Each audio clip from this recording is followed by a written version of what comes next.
You keep asking yourself the same question. Why do they do this? Why don't they care how much they hurt me? And every time you ask it, you make the same dangerous assumption. You assume they're like you, that if you just explain your pain clearly enough, they'll feel it and stop.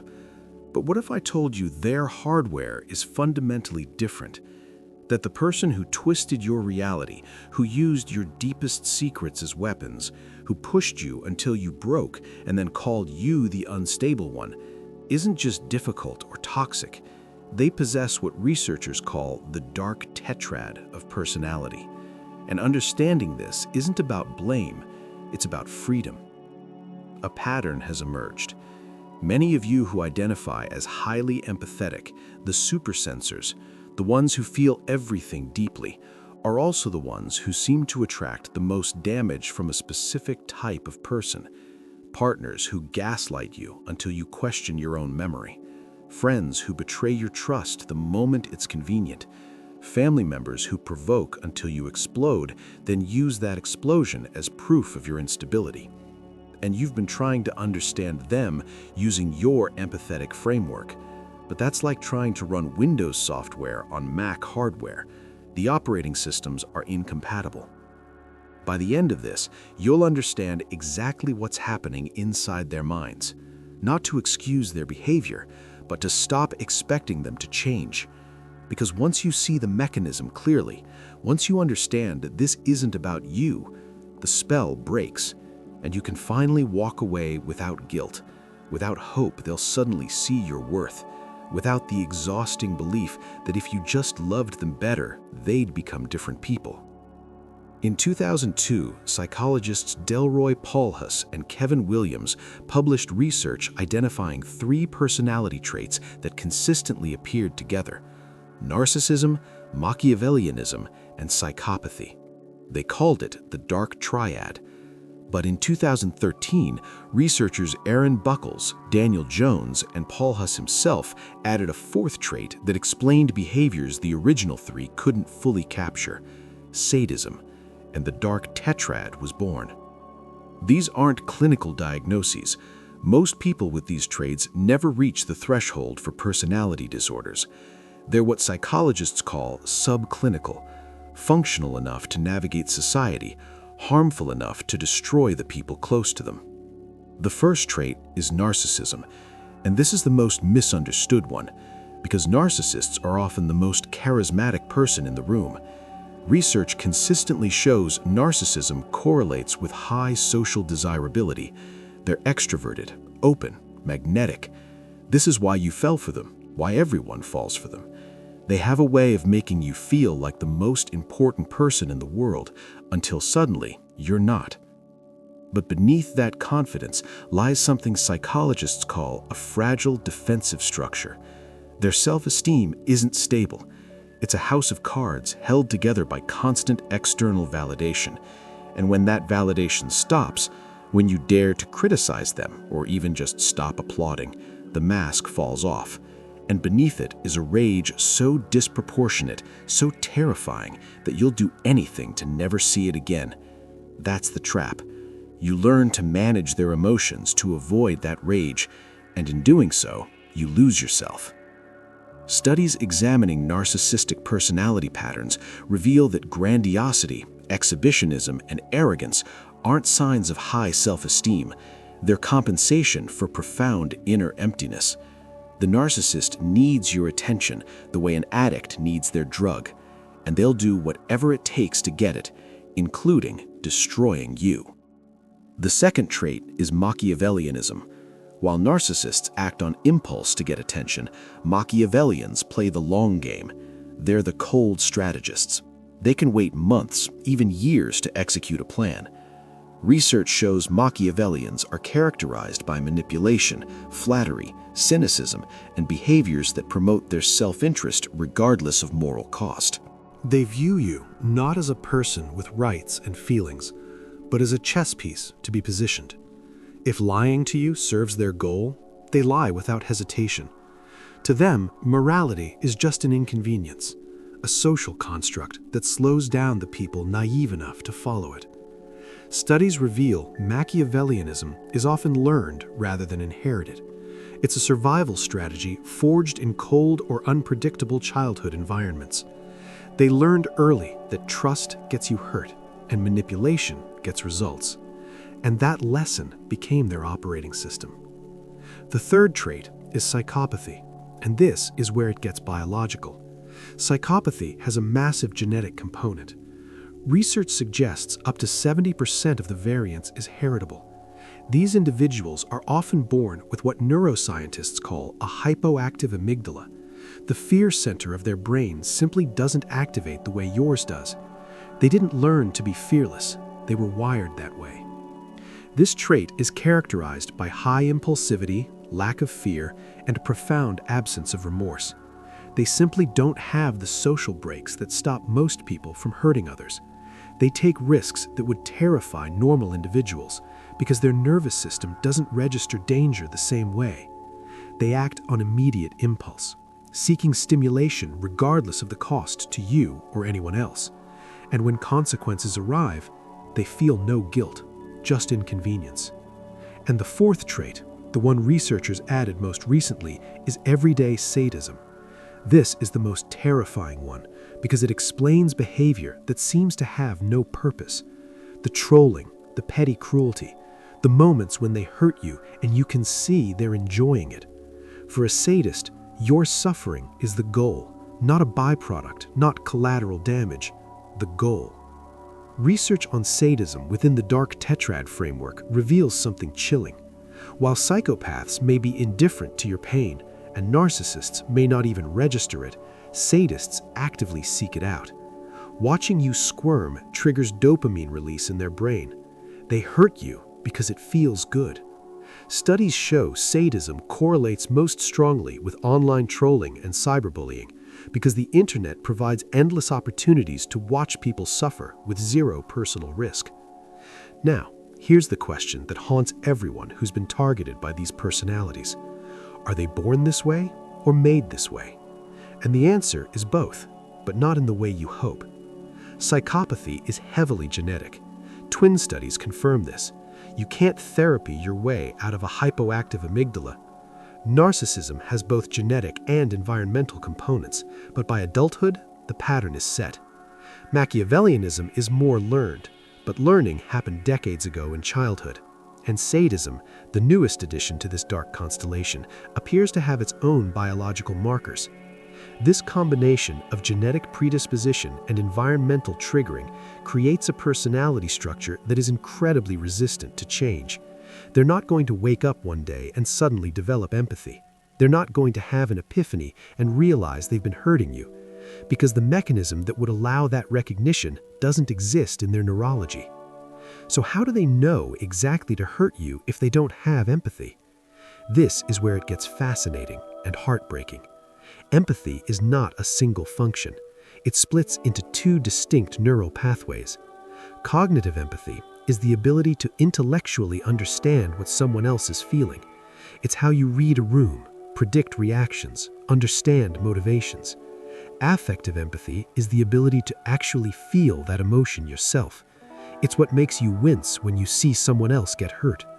Most people with dark Tetrad traits have extremely high cognitive empathy. They're experts at reading you. They know exactly what makes you tick. They know your insecurities better than you do. They can predict your reactions with uncanny accuracy, but they have severe deficit in affective empathy. They know you're in pain, but they don't feel it. Research using functional MRI imaging reveals something chilling. For people with high psychopathic traits, the empathy centers of the brain have a default off switch. But the worst part, they can voluntarily flip it on when they need to. During the love bombing phase, during the recruitment stage, during any moment when mimicking your emotions serves their purpose, they toggle the switch. They mirror your soul with such precision that you believe you finally found someone who understands you. But it's a performance, and once you're hooked, once you've given them access to your vulnerabilities, they flip the switch off forever. They use their understanding of your emotions not to connect with you, but to calibrate their control.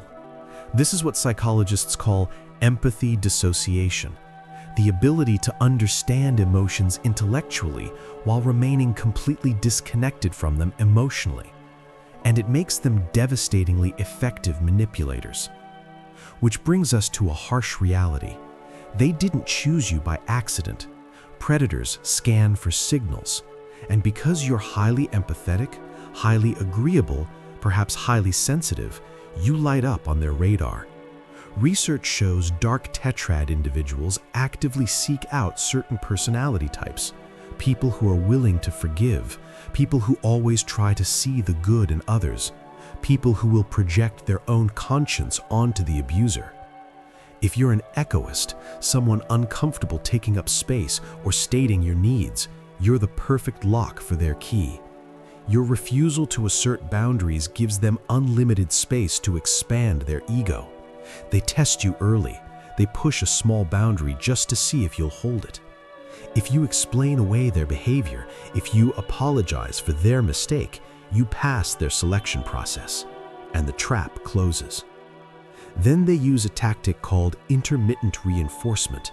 It's the most powerful addiction mechanism known to psychology. If they were cruel 100% of the time, you'd leave, so they aren't. They give you breadcrumbs, a moment of cruelty followed by a flash of that intense, perfect charm you first fell in love with. Your brain becomes addicted to the unpredictability.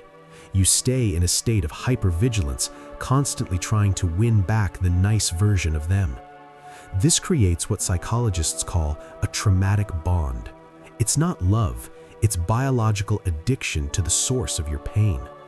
Once the bond establishes, the dismantling begins. Their primary tool is gaslighting. But gaslighting isn't just lying. Psychologist Jennifer Freyd coined the term perspecticide, the death of your perspective. They deny events you know happened. They rearrange the furniture of your memory. They tell you you're crazy, too sensitive, imagining things. Over time, you start experiencing what neurobiologists call structural brain change. Chronic emotional abuse shrinks the hippocampus, the area responsible for memory and context. It enlarges the amygdala, keeping you in permanent fight or flight. You end up in a state of brain fog and anxiety so profound you physically cannot think clearly enough to plan your escape. This isn't metaphorical, this is measurable neurological damage. After hearing all this, you might feel a strange pang of envy. You might think, I wish I could be that cold. I wish I could turn off my feelings and just win. It's easy to think this way because modern society often romanticizes these traits. We see their fearless dominance in boardrooms. We see how they navigate social situations without anxiety. It looks like a superpower, a cheat code for life. But you need to understand the hidden price of that armor. If you view life as a zero-sum game, then yes, they're winning. But if you view life as a human experience, they're disabled. Because of their unique brain chemistry, they're stuck on what psychologists call a hedonic treadmill. They have to chase higher and higher spikes of stimulation, power, conquest, risk. They run faster and faster just to feel anything at all. But they're biologically blocked from accessing the other side of the spectrum. They cannot feel the calm, warm, oxytocin-based joy that you get from a moment of trust or a beautiful sunset. They're chemically incapable of peace. They live in a relationship desert. Every person in their life is a transaction. They never know what it means to be truly loved, because to be loved, you have to be known, and they can never let anyone in. There's a famous metaphor in psychology that describes them perfectly. They know the words, but not the music. They can recite love, they can perform intimacy, but they've never felt it, and they never will. So don't envy the machine. It runs fast, but it runs on empty. Now what do you do with all this information? You've been trying to solve this problem with warmth, with patience, with communication, but you cannot use software to fix a hardware problem. You're playing for connection. They're playing for control. You're projecting your own empathetic heart onto someone who simply doesn't have the hardware to receive it. Understanding this is the first step to breaking the spell. When you look at them now, switch your lens. Don't look at them with anger. Anger is still a form of attachment. Look at them with clinical detachment.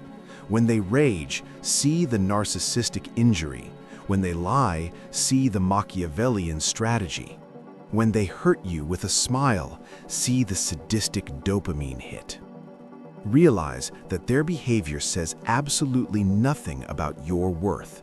It's simply what a machine built this way does. You were targeted not because you're weak, but because you're high-yield supply. You have the light they lack. But that light belongs to you, not them. And every moment you spend trying to make them see your worth is a moment stolen from the life you deserve.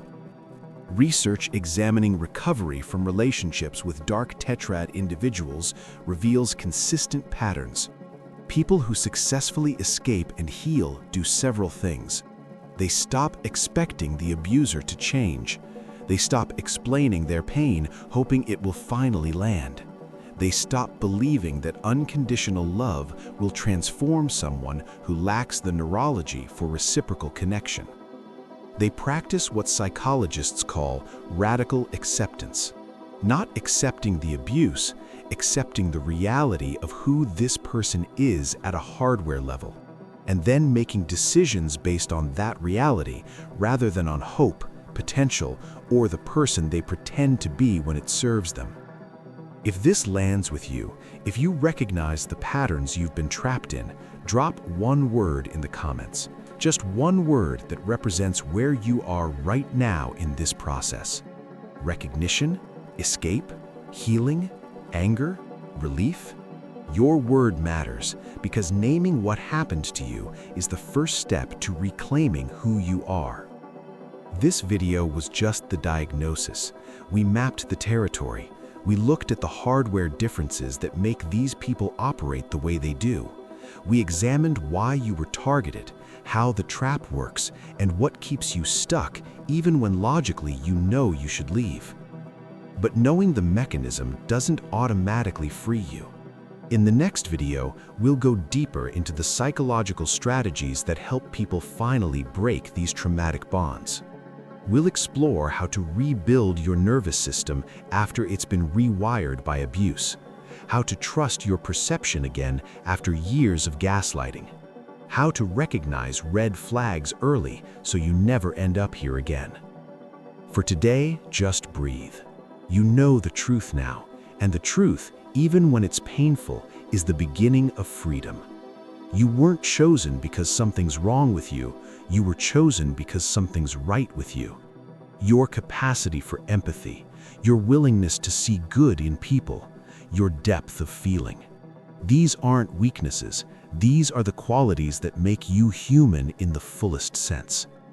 The difference now is you understand that not everyone shares these qualities, and some people, a small percentage but a significant one, lack the neurological capacity for reciprocal connection entirely. They're not going to change. They're not going to wake up.